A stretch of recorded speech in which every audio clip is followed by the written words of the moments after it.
You are watching Access LaPorte County, Channel 97. Coming up next is the December 11th, 2023 meeting of the Michigan City Redevelopment Commission. You can find more information for this meeting by visiting www.accesslaportecounty.org. Good afternoon. I'd like to go ahead and call the Michigan City Redevelopment Commission regular meeting to order. Today is Monday, December 11th. First up, we've got the roll call. Ms. Dennis, Ms. Nelson Deitch, Mr. Barrett, here, Mr. Warner, here, Mr. Domkowski, Mr. York, present. Attorney Sirnick, and I am here as well. First up, we've got the minutes from the 11/13 executive session and hybrid regular meeting. Move we approve the minutes. Support. All right. Up next, we've got the claims for I'm sorry. I'll go ahead and entertain a motion for approval, which we got the first and a second. We'll go ahead and call it to vote. Ms. Dennis? Aye. Ms. Nelson Deitch? Aye. Mr. Barrett? Aye. Mr. Warner? Aye. I vote yes as well. Thank you. We've got the claims today for December 11th. Skylar? These are our claims for December 11th, 2020, as of December 11th, 2023. For November 2023, we had payroll for CDBG and reimbursable staff and commissioners. Well, from our operating account, we had City of Michigan City reimbursement for annual accounting services for 2023. We had Searnack Law Offices for legal retainer for November 2023. From the North TIF account, we had Baker Tilly for professional services and the North TIF for the annual report, Bloxham and Sola projects. We had Barnes and Thornburg for redevelopment and economic matters ending on 10/31/23. We had Barnes and Thornburg for legal services and the Bloxham arbitration ending on 10/31/23. Butler, Fairman, and Seifert for engineering services for Washington Park Boulevard for 10/1/23 through 10/31/23. City of Michigan City reimbursements for reimbursement for wire transfers for 2021 refunded Wabash Street bond. City of Michigan City for closed PNC account from the North TIF to transfer to Horizon Bank. Haas and Associates for civil engineering services 10/16/23 through 11/12/23. NIPSCO for electric services at the EV station as of 10/31/23. Searnack Law Office for legal services in the North TIF, November 2023. From the South TIF, we had Baker Tilly for professional services in the South TIF annual report. We had City of Michigan City reimbursements for wire transfer for 2015 refunded 400 North bond. City of Michigan City closed PNC account South TIF to transfer to Horizon Bank. DLZ for engineering services on the South TIF Connectivity Improvement Project. Haas and Associates for engineering services for the South TIF Connectivity Improvement Project. East TIF for Baker Tilly for professional services in the East TIF annual report. Reith Riley for Mott's Parkway paving project. Pay 2, final pay.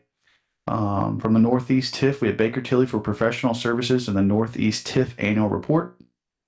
For 2019, refunded Lafayette Barker bond. We had U.S. Bank for operations fund, administration fees. We had the 2019 double track bond. We had U.S. Bank for operations funds, requisition 7 administrative fees. And that's it.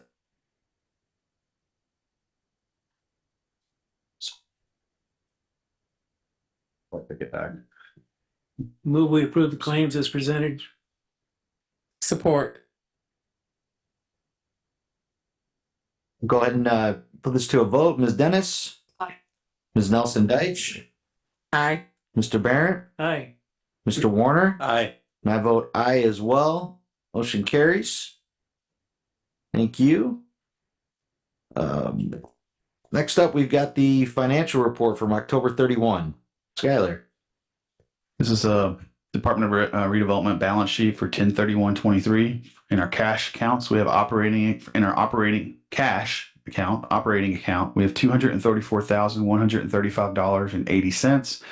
In the Southside TIF account, we have $8,079,158.15. In the Southside TIF debt reserve account, we have $336,308.50.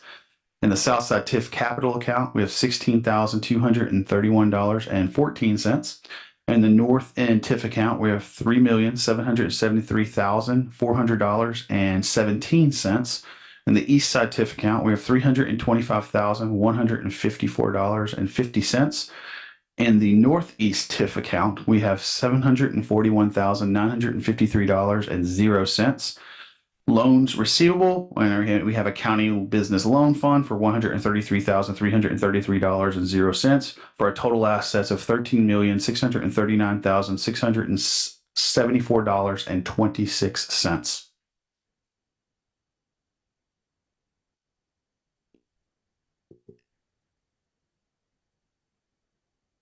I move to approve the balance sheet. Second. We'll go ahead and call the vote. Ms. Dennis? Aye. Ms. Nelson Deitch? Aye. Mr. Barrett? Aye. Mr. Warner? Aye. I vote aye as well. Motion carries. Thank you. We're going to go ahead and edit the agenda here to allow Attorney Sarnik for time. True. Okay, and then Paula and Matt are part of this as well. I sent you an email or memo on Friday with respect to the trench intercept project. With respect to where we were with this, as you know, we put this out for bid on 2 different occasions and did not receive any responses. I'd like to say that I was aggressively and hustled and beat all the bushes so that I could find a contractor who would do this. The reality is that Jared from HRP contacted me.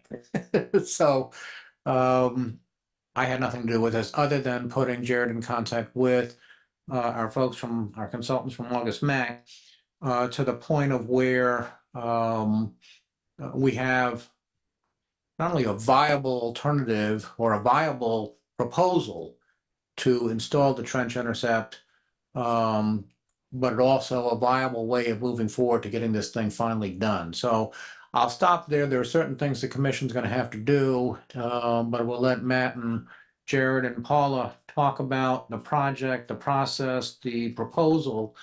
And then if you're okay with all of that, then we'll go to the actual certain findings and approval that need to occur. So I don't know, Jared or Paula, who do we want to go first?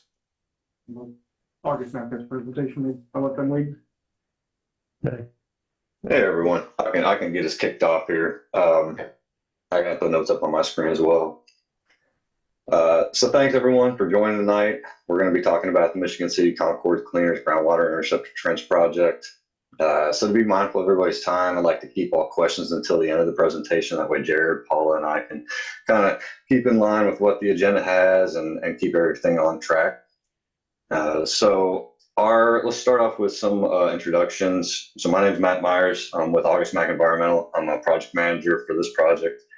I have over 10 years of experience in environmental remediation, construction, and demolition.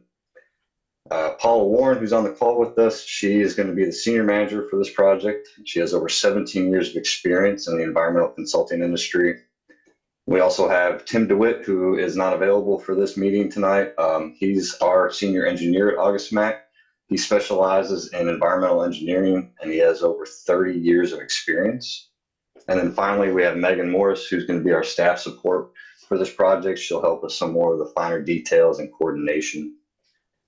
Next, we have Michigan City Redevelopment Commission. This includes Mr. Alan Shrink and William Grotner. We've been working closely with Alan on trying to get these bids out. And like Alan said, that it's been very difficult trying to get people to bid on this comparatively for other projects.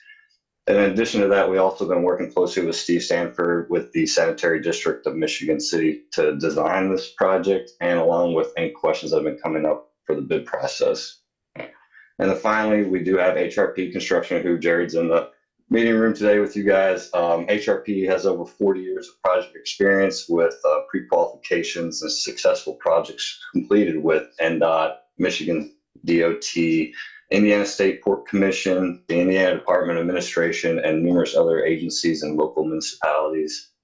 Along with Jared, Joe will be the project manager for our main contacts as well as we're going through this project. So let's go to the next slide. We're going to get into a little bit of the background. This is just a real brief overview of how we got here. So at the address of 1033 East Michigan Boulevard in Michigan City, there used to be a former dry cleaner called Concord Custom Cleaners. You can kind of see it highlighted in this yellow outline. The cleaners operated from about 1966 to 1992. This former cleaner is located just up gradient south of the Trail Creek properties, whereas just south of the Interceptor Trench along East 8th Street is going to be placed. In 2003, the Michigan City Redevelopment Commission acquired the 5 parcels during a tax sale. This included the Trail Creek properties.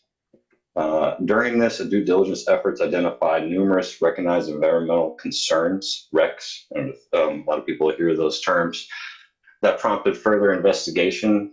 During these investigations, we did find contamination of chlorinated solvents, and these were tracked all the way back up gradient to the south where the former dry cleaners used to be. So we can kind of go to the next slide, and we're going to show more of an overview, kind of a picture graph of our conceptual site model. This gives you a bigger picture of how everything will work and kind of come together at the end. We're going to go into more detail on the actual design in the next slide, but this just goes through a visual so we can kind of see what's going on. So to the right, you see the former dry cleaner, and then you see the contamination in the red, contaminated groundwater plume in the red that's emitting from the dry cleaner site, flowing underneath Jardigan's Hill, where we are seeing it emerge at the toe of Jardigan's Hill in the forms of several seeps. This water is contaminated, it's coming to the surface, and then it's flowing along East 8th Street. So the goal is to contain, control, and reroute the flow of this water into the Michigan City's wastewater treatment plant with the Interceptor Trench and the French drains. And in addition to this trench, we are also proposing to reline the sewer main along East 8th Street, where shallow groundwater is flowing into the degraded main along East 8th Street. And we can get into the next, thank you. So this is the general overview of the project from a 10,000 foot approach. So the first step is going to be relining the sewer main along East 8th Street. This takes several weeks to clean out, design the relining, and install. But the portion in orange along East 8th Street there, where it kind of juts in up towards Walker Street and keeps going, all of that orange is going to be relined. Second, we're going to dig approximately 320-foot long trench between the seeps and the sewer line. This trench will start near the westernmost seep, which would be to your left where you see A there, and then going towards the east where you see A prime, this is going to be the Interceptor Trench. Following that, the French drains, which are the red hashes connecting to that purple trench, are going to connect the seeps to the French drain and collect that water before it's able to come to the surface and making contact with East 8th Street. These will then be rerouted to a lateral, the light blue line that you see running north to the sewer main, which is part of the sanitary district's main to the wastewater treatment plant. The reason why we're cutting up that direction and connecting to that location is that is the main 54-inch sewer line that can handle the amount of water, worst case scenario, that this trench could potentially accumulate. I think that's pretty much it for that. We will be abandoning one manhole sump and installing one manhole sump towards east of the trench. Outside of that, we can just continue on to the timeline and key dates for this. So hopefully with approval, we can start getting permits, applying for permits, and then submit a final work schedule by December 19th. And then again, based on weather conditions and hopefully not too cold of a winter, we do plan on mobilizing in January with a substantial completion date of March and a final completion in April. Matt, can you go back to the slide right before the 2 slides ago? That one there. Point out, if you could point out for everybody where, when we have even modest amounts of rainfall or any kind of moisture, where is the bubbling up and surfacing of the contaminated liquids along 8th Street? So each of the red French drains, the red hash lines that kind of move south of that purple trench, yep, those are where the groundwater is actually coming to surface, and then it flows down gradient. Obviously, you're on a slope there at the toe of the hill, Jarnigan's Hill, and it is flowing out and settling out right along East 8th Street by the storm manhole inlets, kind of flowing out, where the stairs are going down. There's some concrete down there. It'll settle out there. And eventually on larger rain events, it will spill over into East 8th Street.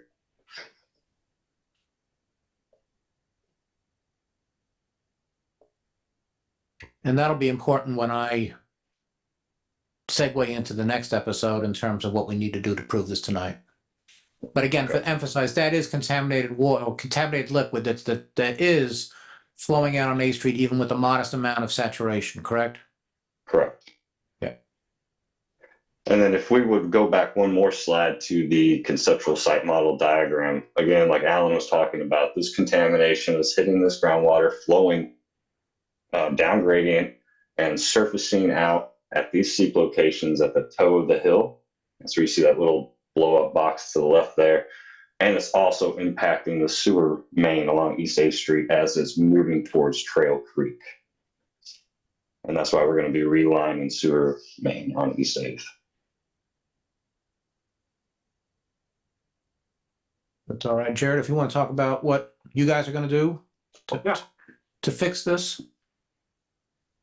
So we've Jared Baker with HRP Construction. So we had contacted Alan and he put us in contact with Matt at August Mac. So we would be the contractor, as August Mac has been working on this with you guys, I believe, for quite some time now and has developed this design.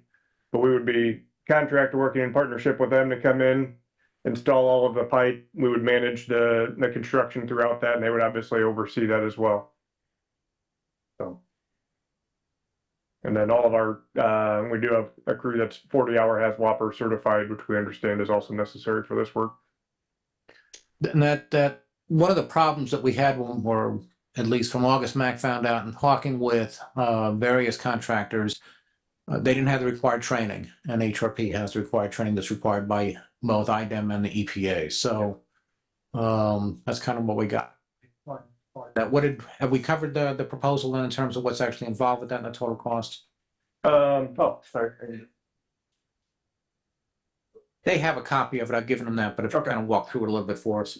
So August Mac had initially set out specifications for the project during the first attempts to bid the project, and we have since followed that in the same. So I mean, we're trying to provide as close as we can to that within the economics and being reasonable here. So so just going down here real quickly, we have health and safety plan, which they required for. We will put that together. Obviously, like I said, all of our people, or not all of them, but we have a crew that would be working on this job that has Whopper 40-hour certified. Work with them getting the permits through the town here. What else we have? We go through ahead of time, figure out where all of the existing utilities are. We find that, make sure we don't have any conflicts during this path. As far as we know, as much due diligence as they do, nobody really knows where those are until we find them. We've got a little bit of tree clearing and stuff we would have to do to get the pipe in as shown. All areas to be fenced off since this is a contaminated area, so we have fencing included in that. And as Matt talked about, we would basically then at that point be starting to bring that discharge pipe in, which was discharging, I'm not gonna say the 54-inch sewer at the north of this near Trail Creek. Run that discharge pipe up to 8th Street. So then we have a spot for that new interceptor trench to drain into from that point. Then we do expect all that's going to be in the groundwater, as Matt said, where that groundwater is actually coming up through the ground. So we'll have to do some dewatering, isolated dewatering there for our trench lines. We have all of that included.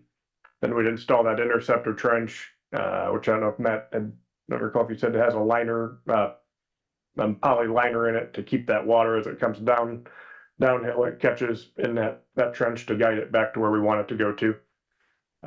Then we have installing all of the seeps and relining the existing sewers Matt had talked about.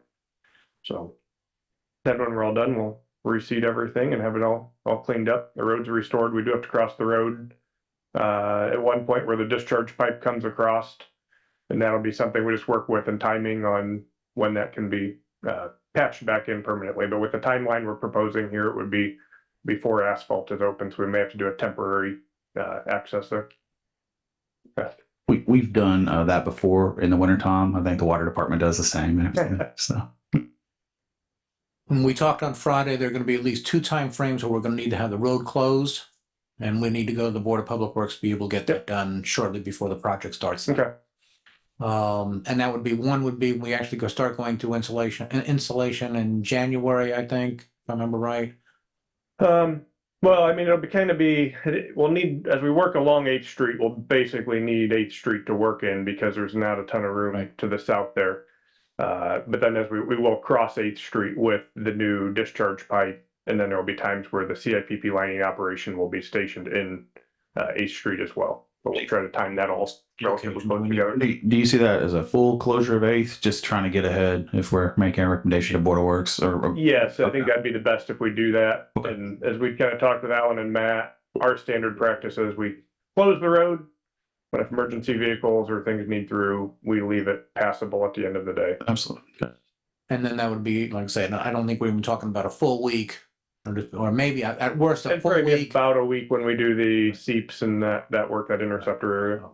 It's not for a prolonged period of time. It's just more, again, with what we're working here and the limited space that we're working in is why that became necessary. And the total cost? Total cost $667,000. And that includes also disposal of all of this excavated material since it is contaminated to the landfill, to get rid of that also. I didn't mention that in there.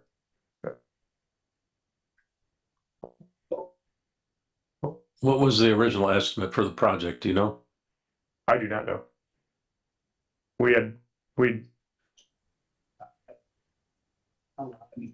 I could speak on that. I believe we originally had estimated anywhere from $400,000 to $900,000. I have been bragging to people about this project that it's one of those rare occasions where the actual cost is going to be below what the engineer's estimate was. So. Well, All right. All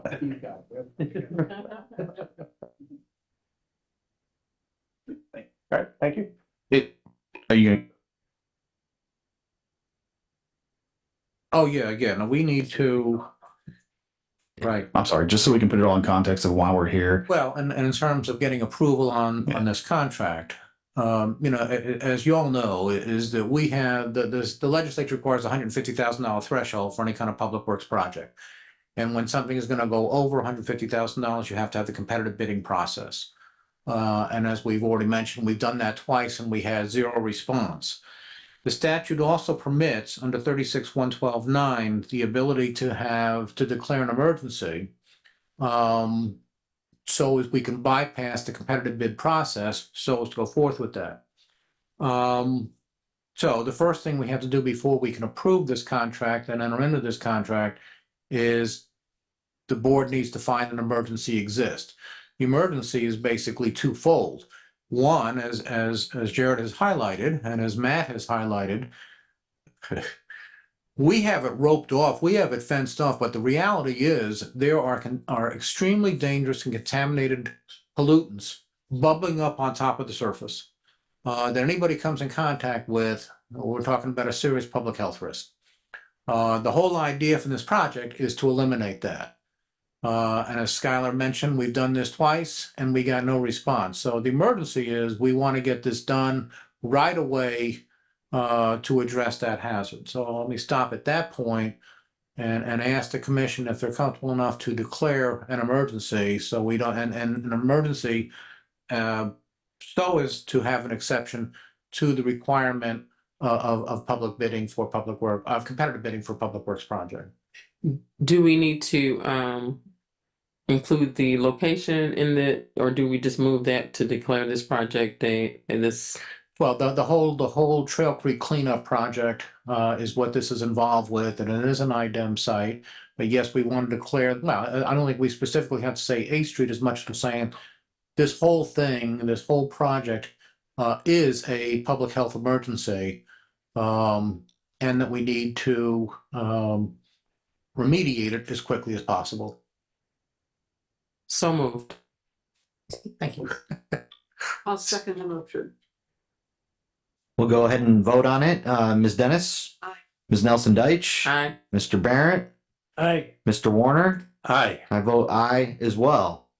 The second component of the statute that allows you to move forth with the emergency and to enter in this agreement without having to follow the competitive bid process is that the statute says at least two companies known to be doing this kind of work were contacted and did not submit a bid. As part of the bid process, August Mack contacted 5 different companies, none of whom chose to bid. Then after the second bid or the second bid period had gone by without anybody, they also contacted 2 more. For the record, that's Mersano Dewatering and DeWin One Pass Trenching. Both were contacted. Neither agreed to get into this. And like I say, is that I wish I could say we contacted HRP, but HRP contacted us. So that really would fall within the third contractor who was part of that. So based on the funding commission, based on the statutory requirements having been met, then I guess the next thing would be to actually accept the proposal by HRP for the amount of $667,000 to go forth with this work. We don't have the contract yet. We will have the contract later on this week, but would authorize Bill Lynn to sign it on behalf of the commission. I move that we accept the bid amount of $667,000. I second that. We've got a first and a second. Any further discussion? Hearing none, we'll go ahead and put it to a vote. Ms. Dennis? Ms. Nelson Deitch? Aye. Mr. Barrett? Aye. Mr. Warner? Aye. I vote aye as well. Motion carries. Thank you, Jared. Thank you. Thank you, Matt. Thank you, Paula. Paula, Thank it's you, your Jared. time this time. Thanks, everybody. Thank you very much. Hallelujah. All right. Yeah. Next up, we've got a facade grant request. Skylar. Yes, tonight I have our associate planner here, Kyle. You want to come up? Thank you for waiting and letting us get that out. That was a pretty important bit of business to take care of tonight. Do you want me to introduce it? Yeah, you can. Sure. At the last meeting, you may recall you approved 607 Center Street. At the time of approval, the Kelly, who was working on this, who was here to give you the presentation, he had already kind of unfortunately had to start because it had a collapsing foundation. So I know we typically don't like people to start until we approve, but in this situation, the building was about to fall down and he needed to go ahead and dig out that foundation. So at this point in time, he has, I'll let Kyle take it from there. Go ahead, Kyle. Good evening, board. So kind of as Skylar had said, Kelly Newcomb had come back to me and asked for the reimbursements for a partial in the amount of $15,000. So originally on November the 13th, you guys had approved a $30,000 facade grant. So he's requesting half the money now for the approval so he can start on installing windows as well as purchasing them. So this isn't untypical. This is not atypical. We typically do grant half and half. We try not to nickel and dime it where they come in with 1,000, but we have given a half and half before. And with this situation, it is a very extensive rehab on this building. I will tell you that right now. Pretty much a whole wall has been rebuilt. So of brick. So I would hope that the board would see to give him approval to go ahead and get this done.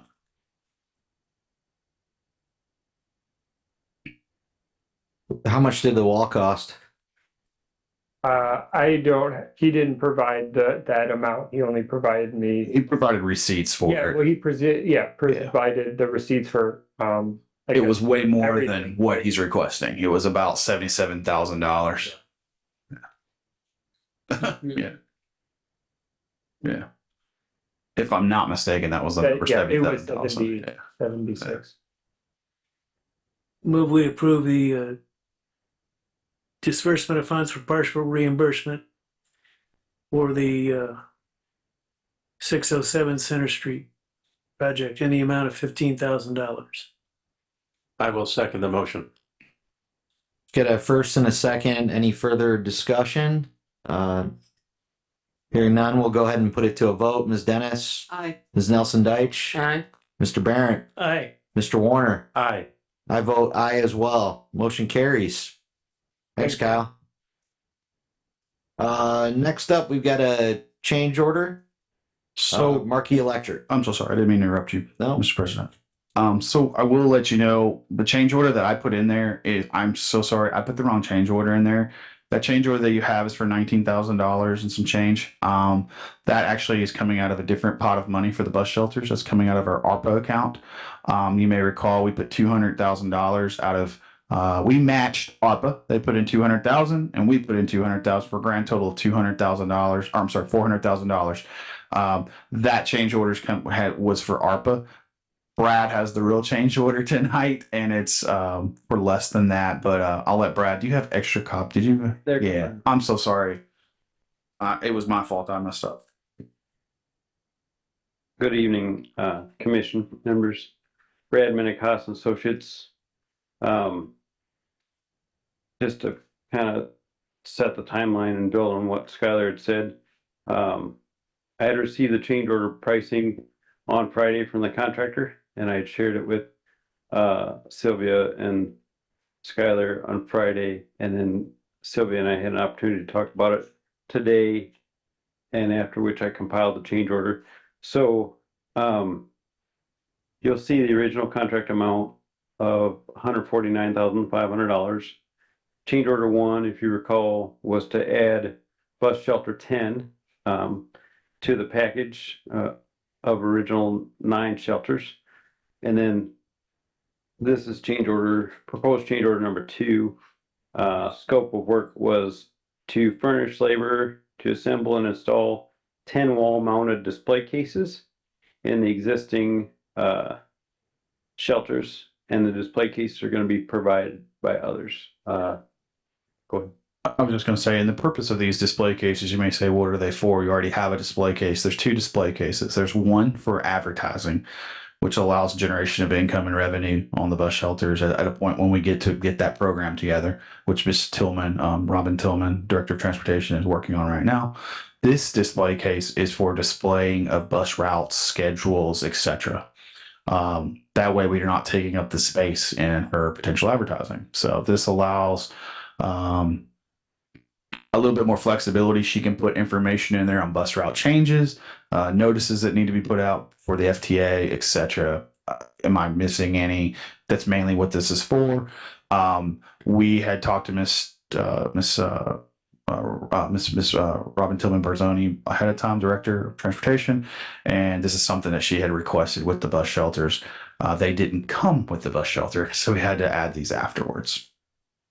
And we do have money in our budget for this. So that change order 1, change order 2 coupled together total $29,780. And if change order 2 is approved, the Grand total for the project will be $179,280.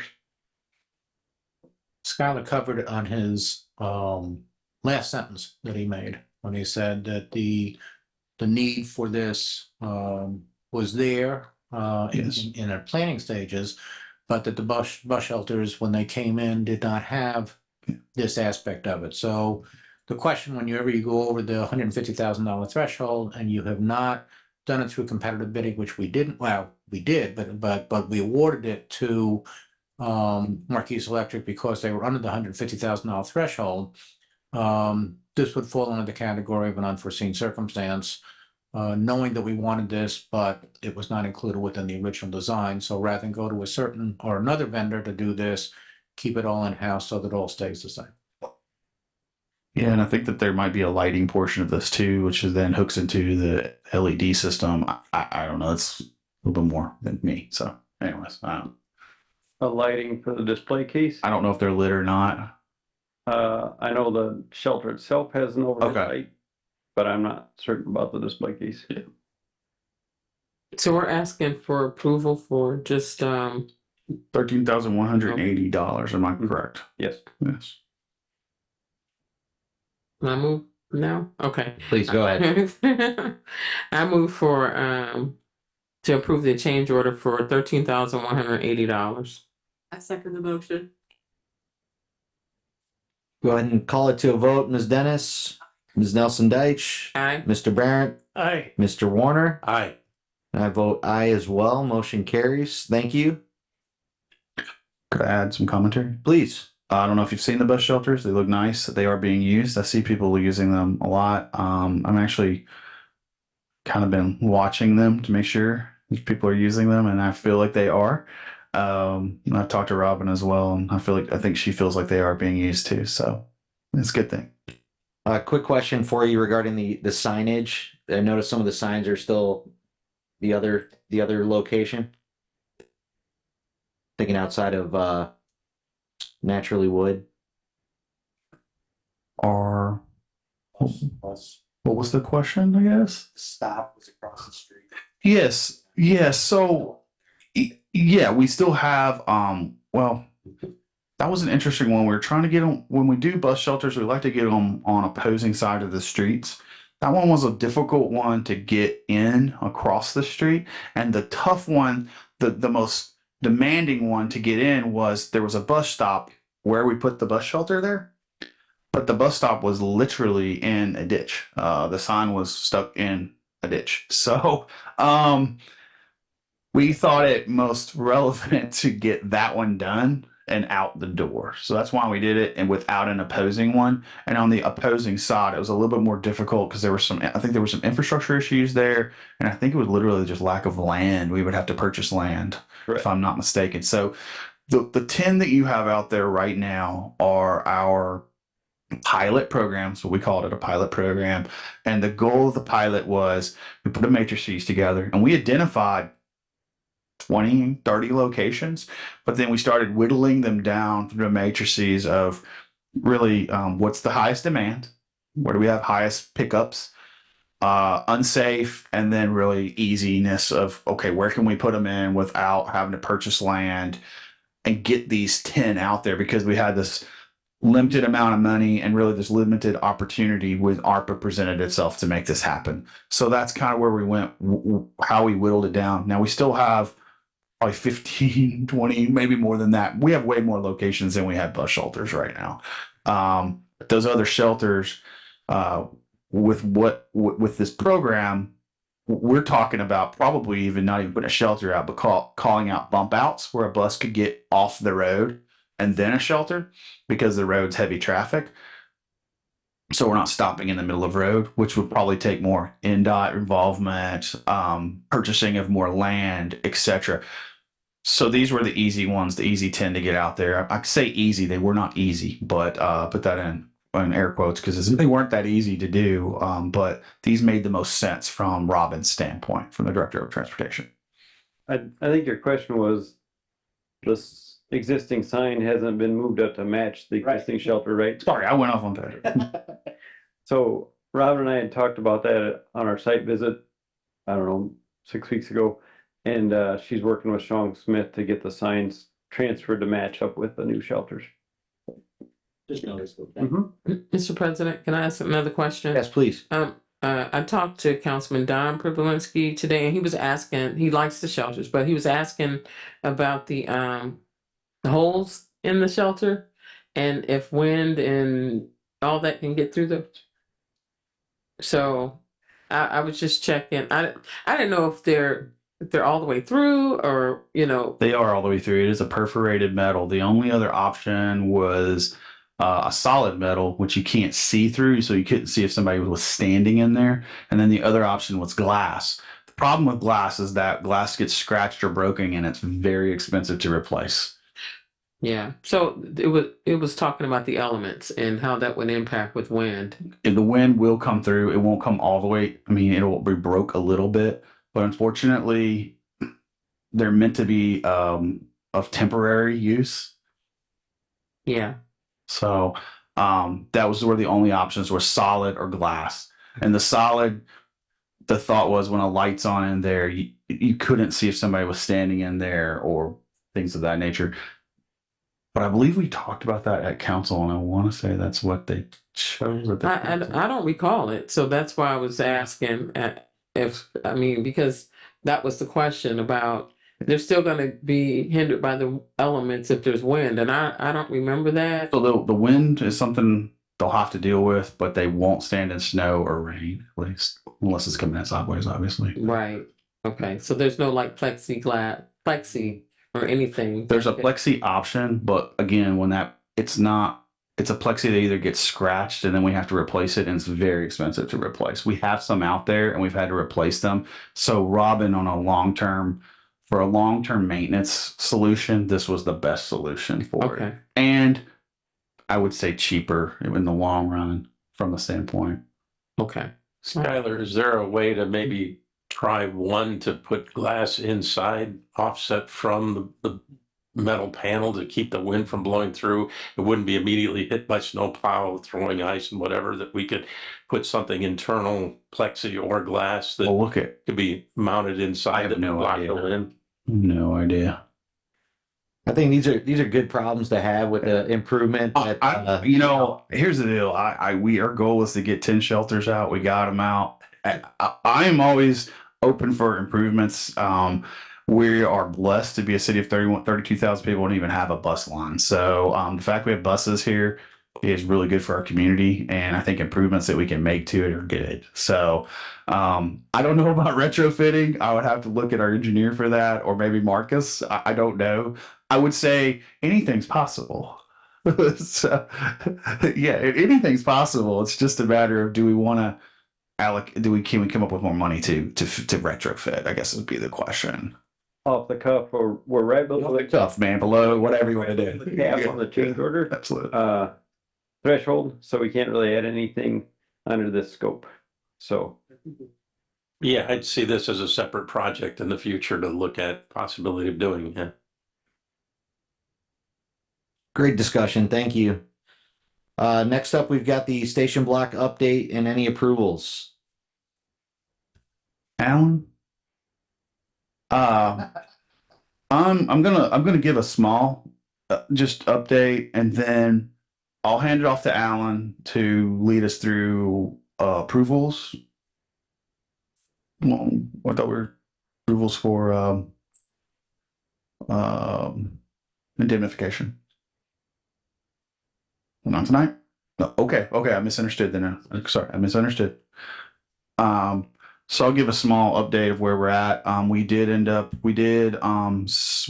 most recent approval is, you may recall that we went through a bonding process with City Council.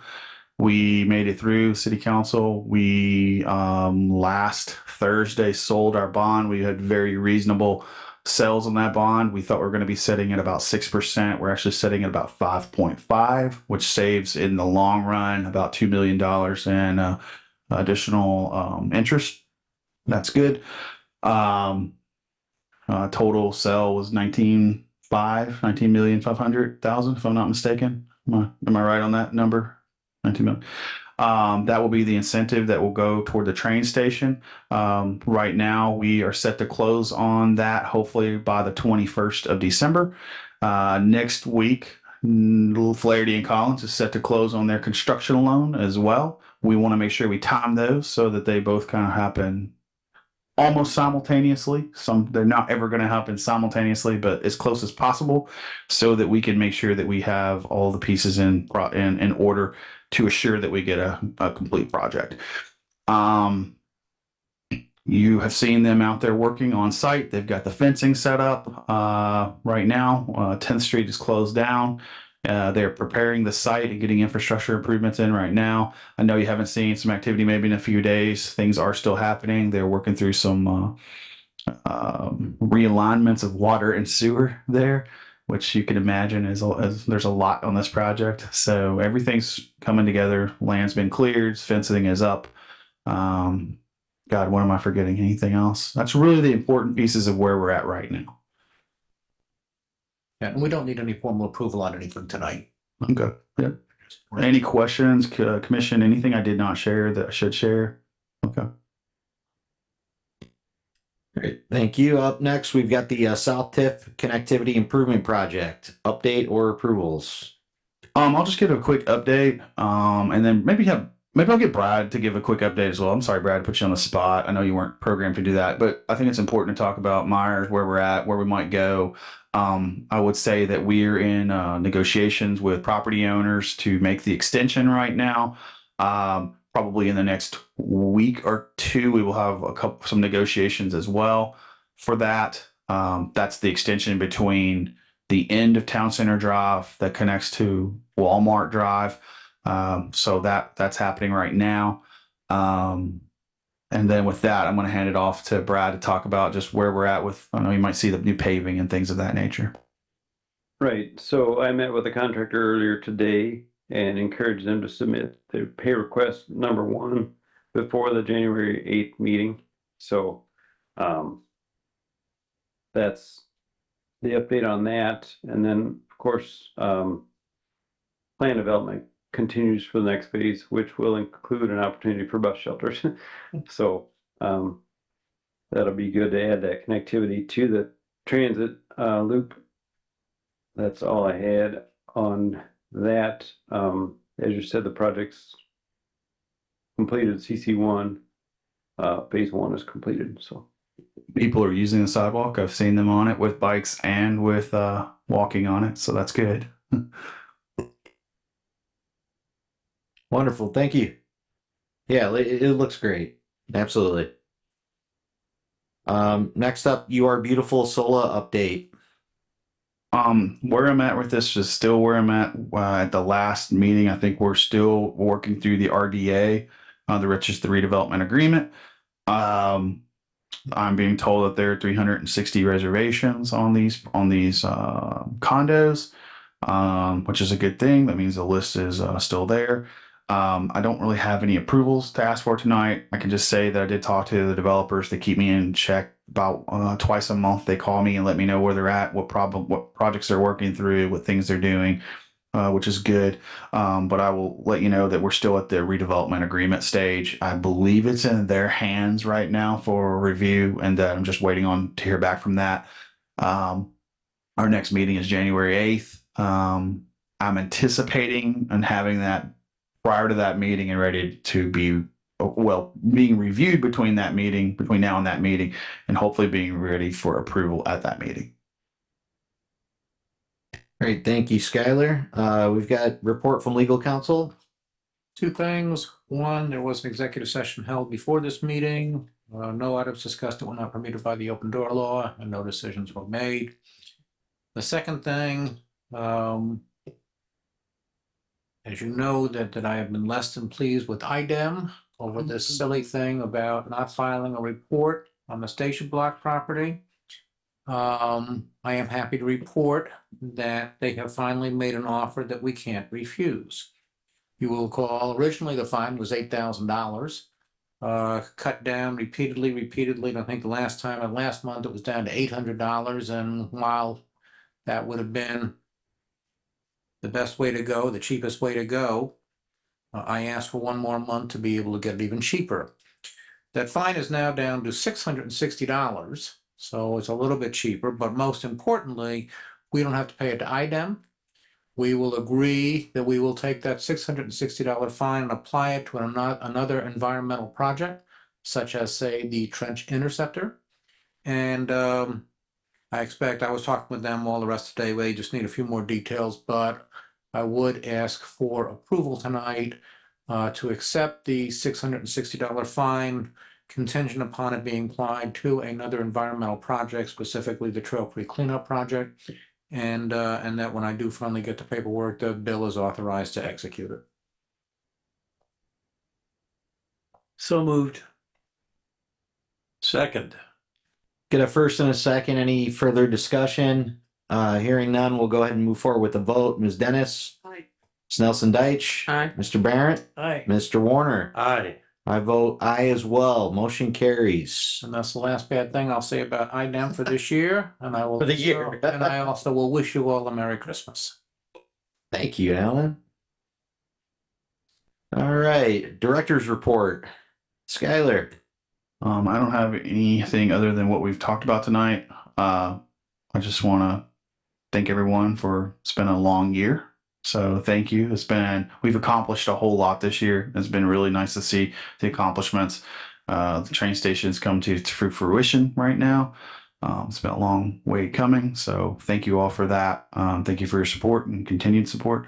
I don't really have anything else to ask for tonight. Hopefully all our approvals are given.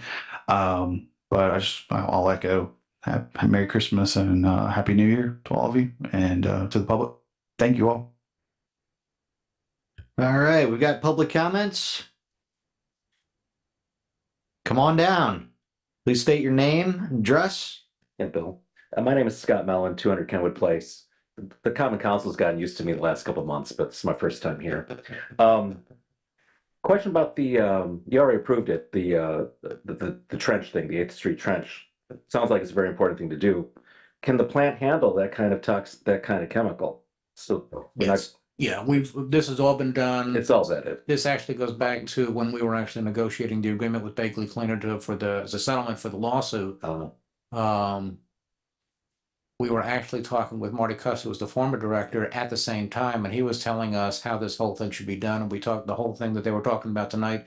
Exactly the same thing that sounds valid. I mean, it sounds real good. Yeah, well, that's the same thing that Mike was talking about. Fluoride, 4 years ago. So yes, and then with the proposal that we received from HRP, it's a good point. I forgot to bring that up, but we did run that by Steve Stewart or Stanford at the sanitation district, and he has signed off on it as well. So we're good to go. Yep. Is the engineer, or not the engineering firm, is the construction firm a local firm, perchance? Does it?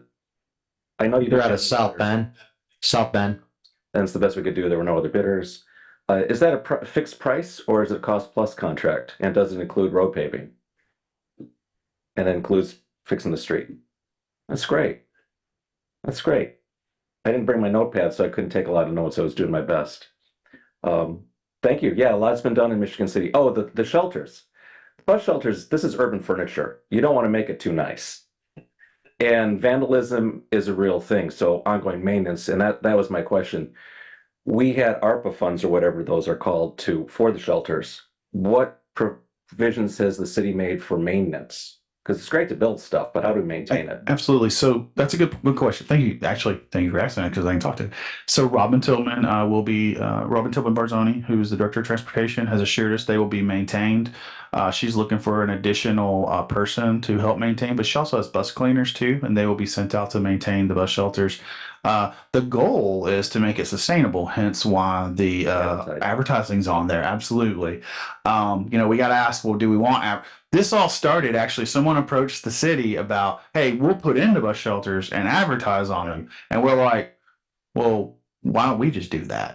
So that's kind of where this cut out the middleman, right? So that's where this started. And then so what Miss Barzoni's doing right now is she's working on how do other cities do this? We're not the only city that does this. CTA does it. They do a lot of it. So there's other cities that do this. What is the do you sell one? Do you sell them all? How does it all work? Where's the money go? I think that's something they'll have to work. She'll have to work with the next administration on establishing a fund. What can the money be used for? I think the goal was to try to make them sustainable. The program sustainable. Good goal. Absolutely, I like those goals to make things sustainable. But I think you're right. That she has committed to basically send some around and maintain them. Where right now, what they do is they go around and they literally scoop out the spots where there's snow. Hopefully, now there'll be actually a spot to scoop out, and it won't have snow on it. They'll just be cleaning out the area for drop off, delivery, pickup of people at those. It'll be a little bit less cumbersome, I think. It's been a big year in Michigan City. You guys have approved a lot of stuff, a lot of things happening, and I thank you for the improvements we see. The sidewalk of the South TIF connector. It's pretty important. A lot of people work there and stay in hotels and stuff, and it's hard to see them walking around. Anyway, good job, guys. Thank you. Thank you. Thank you. Any other further comments from the public? This is Tommy Kolovic from 1316 Ohio Street. I have something to complain about to the mayor-elect and the planner and the engineering consultant. 11th Street. It was the Nikki, they had it posted on their website that was supposed to open to eastbound traffic on Saturday, December the 9th. You go by there now, all the barricades are still up. They're nowhere close to it. When they open that up, that'll alleviate a lot of the traffic that uses 10th Street that has to cut through the Marquette Catholic High School campus. As we all know, the entire student body's got to cross the street, during their passing periods. They've been constantly overdue. Yeah, well, these projects, you have a start date and you have a completion date. Well, they've gone beyond their completion date. Other than that, I want to thank all you redevelopment commissioners that aren't coming back next year to thank you for your service. And the ones that are coming back, keep up the good work and Merry Christmas and Happy New Year. Thank you. Great, thank you. Any further comments from the public? Hearing none, we'll go ahead and move on to commissioner comments.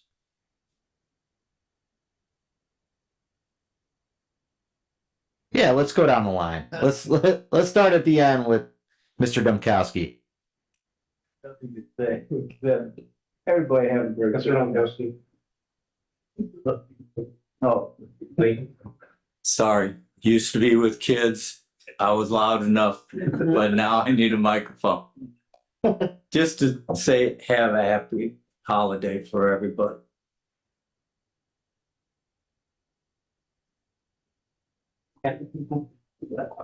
I too want to wish everybody a happy holiday. I think that it's amazing the amount of work that we got through, and I particularly want to thank Skylar and Alan and everybody else Angie, who participated in all the extra meetings that happened and all the work that went on. And I'm hoping that next year you'll be able to address some of the smaller issues, but important ones like affordable housing and some of the other things that are, I think, important to the community. Thank you. I agree. Ditto, Kathy. I think it has been a tremendous year, and I look forward to working with the commission next year. I know we have a lot of aspirations and high hopes, and I know that there will be several new board members that will be joining the RDC. And I just think the momentum is here, and I just appreciate the hard work that everybody has put into what has happened. And I will say that not only this board, but the last two commissions with all the different people that have been on the board, they all still stay engaged in asking those questions, because I think we all agree that everybody had an important role to play in what's been happening in Michigan City. And I think that will continue, because none of these people are going away. They may be on different boards, different commissions, but when they all really, truly, you look at the big picture, it's all for the same goal. So I appreciate everybody's service on the board. Thank you. Merry Christmas and Happy New Year. Well, might as well jump on the bandwagon and congratulate everyone on their hard work over this past year. And anyway, really appreciate everyone's due diligence and really feels like we're making a difference. Some are small, some are big, but kind of the smaller ones seem like the bigger deals sometimes, right? Like paving that god awful road over there that we didn't own. So anyway, thank you to everyone. Merry Christmas, Happy New Year, and thank you. Yeah, I just want to thank Tommy for bringing that up about the barricades on 11th Street. I've been waiting for that to open myself, Tommy. So thank you. We'll get looking into that. And construction season is over. Most barricades are gone, so you don't have to watch out for that. But watch out for the snowplow drivers this winter, everybody. Be careful. They got a tough job. And Merry Christmas. Happy New Year. Yes, Merry Christmas, Happy New Year to everyone. It's been a nice run on this board. Accomplished a lot, and I think you'll see a lot more happening in the future. So, thank you. Thank you. We've got a next meeting date, January 8th, and we'll go ahead and adjourn the meeting. Thank you.